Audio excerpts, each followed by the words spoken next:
Всем привет, меня зовут Саня, я сварщик из Сибири, теперь я маникюрщик.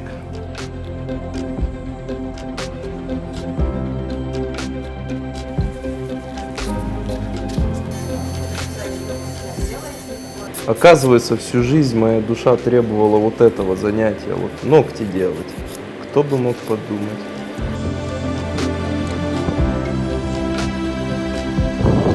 Это я. В России как получалось? Получалось только одним способом зарабатывать, это, наверное, нефтезавод омский. И почти вся молодежь, она работала именно там, на нефтезаводе. Была работа, конечно, непростая. Сначала работал монтажником. И в дальнейшем я уже начал обучаться сварке. И думал то, что я этим и закончу.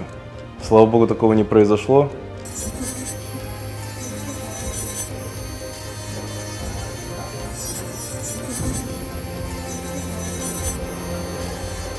И все, я начал обучаться, у меня поперло. И по сей день я рассчитываю на то, что я буду мощным маникюрщиком.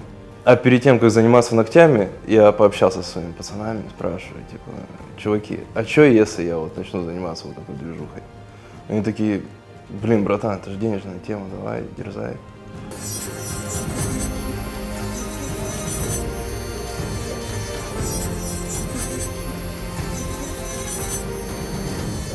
Может быть год, а может быть полтора, я вот так смотрел эту историю, где она с ним, ну он там и ноготочки делает, показывает, там вау. И я такой, блин, я бы никогда не стал этим заниматься, это просто отстой для мужика. Вот типа, вот у меня есть мужская профессия, я ей супер доволен. А я тут ломаю стереотип и такой, все.